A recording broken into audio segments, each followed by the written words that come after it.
What's going on with the American economy? Foreclosures are everywhere, unemployment is skyrocketing, and it looks like this may only be the beginning. As a result, most Americans fear that our cherished basic freedoms and way of life are under direct attack as our standard of living sinks like a stone. But could it be that all these problems were foreseen 100 years ago by L. Frank Baum, the author of The Wonderful Wizard of Oz? Why is this just coming out? Because when the MGM movie The Wizard of Oz was made in 1939, significant changes were made from L. Frank Baum's original book version written 40 years earlier in 1899. In the book version of The Wizard of Oz, Dorothy's slippers are made of silver, as opposed to in the film version where Dorothy's slippers are made of ruby.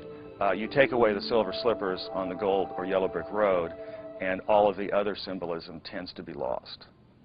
Now let's see what the experts say about our current problem, then look at our history so we can understand what L. Frank Baum was trying to say in his book, The Wonderful Wizard of Oz.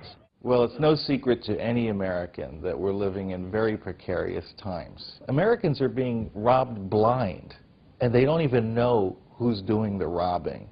I mean, we clearly are, in a bus and we're heading for the edge of a cliff. And there still is probably time to change course.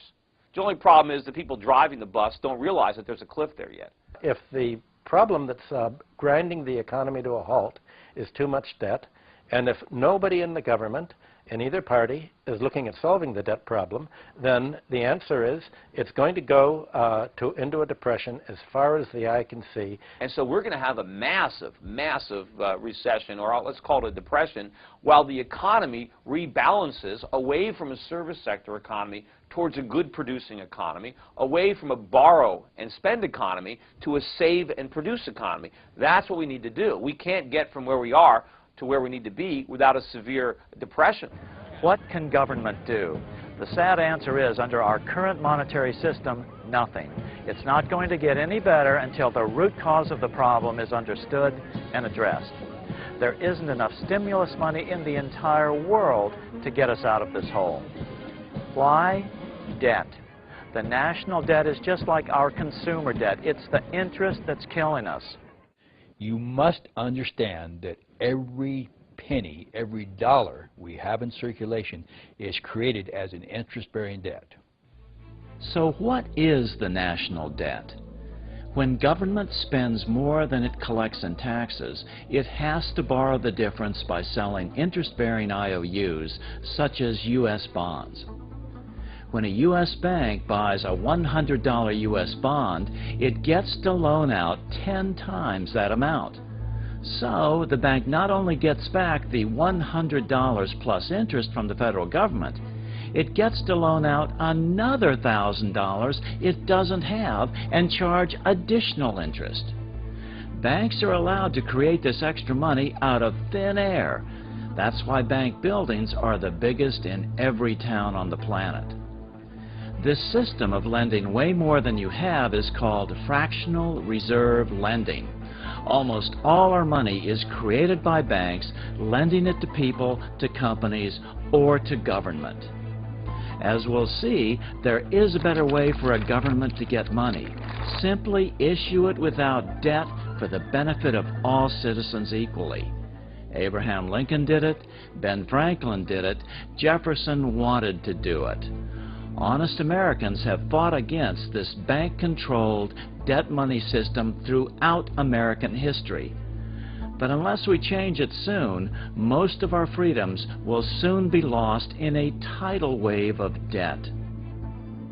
75 years ago, an employee of the Atlanta Federal Reserve explained the importance of the debt money system and how it can strangle our economy. Someone has to borrow every dollar we have in circulation. If the banks create ample money, we are prosperous. If not, we starve. When one gets a complete grasp of the picture, the tragic absurdity of our hopeless position is incredible. It is the most important subject intelligent persons can investigate and reflect upon. Our government should never go into debt. It doesn't need to go into debt. A government can issue the money it needs. That's absolutely right. Under our current money system, the government has to borrow our money into existence, then pay interest on it. That's why they call it the national debt. All our money is created out of debt.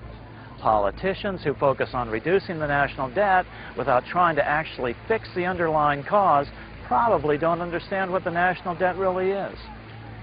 To reduce the national debt would be to reduce our money, and there's already not enough money for the average person. Why haven't we heard this before?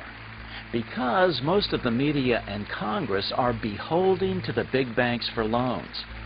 Yes, Congress still appropriates money, but where do they get it?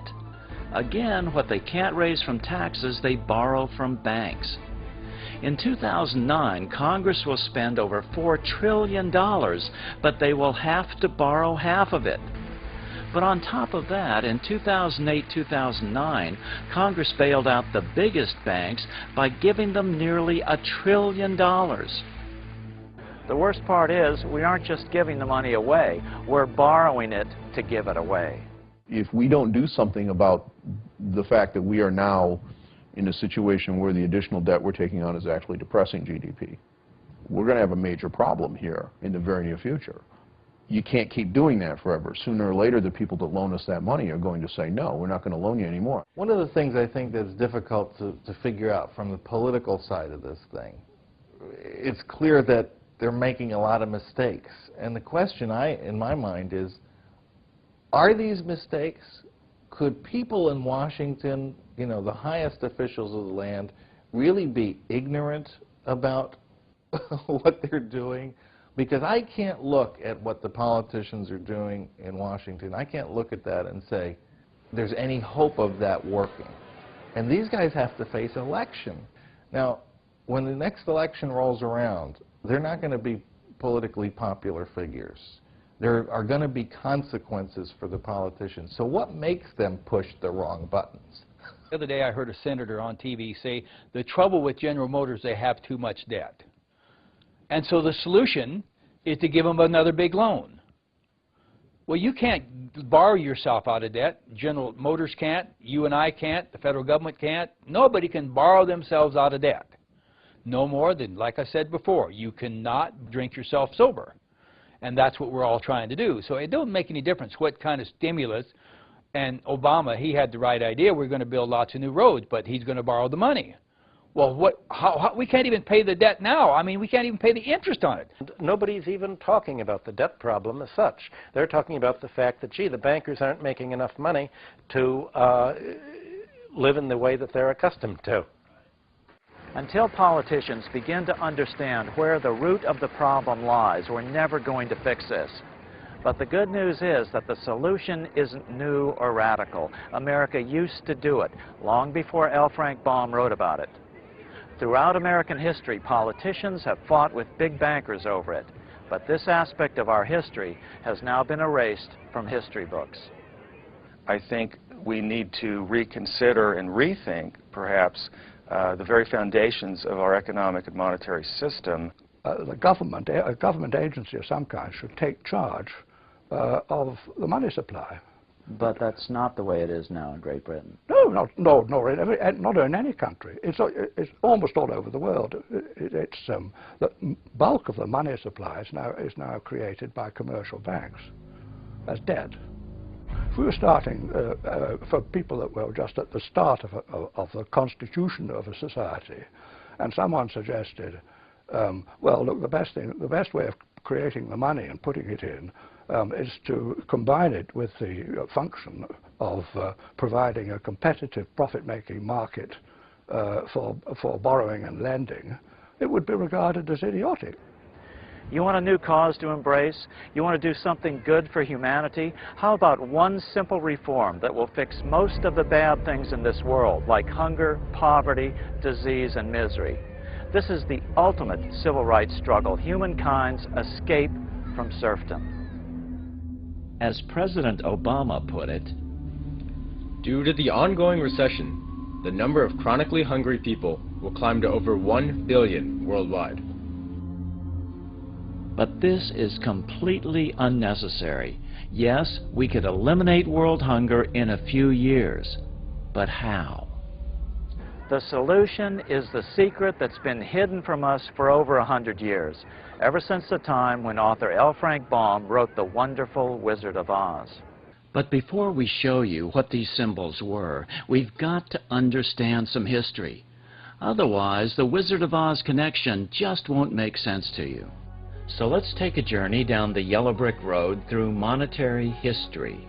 Our first stop will be Rome. The problem with money is that, like many other things in life, people fight over who gets to be in control of it.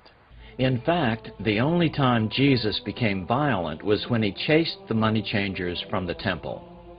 He made a whip out of cords, and he scattered the coins of the money changers and overturned their tables. What was that all about? The money changers were the bankers of that day. They had created a special silver coin called the half shekel of the sanctuary. Even the poor had to have some of these coins to pay their temple tax, so the money changers could charge whatever the market would bear.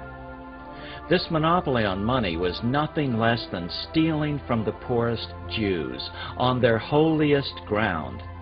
This outraged Jesus just as it would outrage the senators of the Roman Republic a few years later.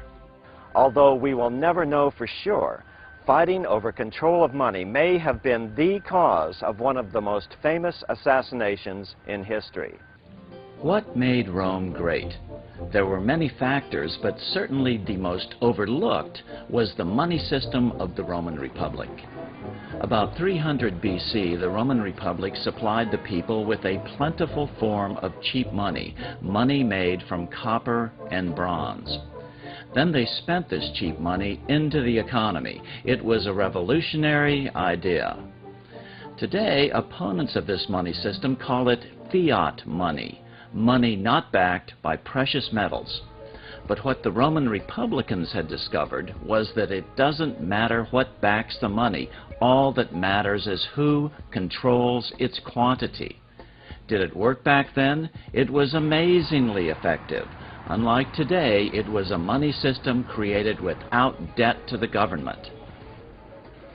This was the first great experiment in wresting the money power from the goldsmiths. This cheap form of money circulated for the benefit of all citizens equally, not just the usual gold coins, which always benefit the rich. With this new, plentiful supply of money, real wealth flowed to the common man. Without the use of either gold or silver, Rome became mistress of commerce of the world. Her people were the bravest, the most prosperous, the most happy, for they knew no grinding poverty. Her money was issued directly to the people and was composed of a cheap material, copper and brass, based alone upon the faith and credit of the nation. With this abundant money supply, she built her magnificent courts and temples. She distributed her lands among the people in small holdings, and wealth poured into the coffers of Rome. But then, suddenly Julius Caesar changed the Roman money supply drastically. He started minting gold coins with his image on them. Then he declared himself emperor for life, putting an end to Rome's great experiment in elected government. The Republicans in the Senate hated gold money and the plutocracy, ruled by the rich, that it implied. Although the senators assassinated Julius Caesar, gold money now had taken root, empowered by the very rich and the dictators they were able to buy with their gold. After Caesar's assassination, copper and brass were demonetized, taken out of circulation. The quantity of money was reduced by 90%.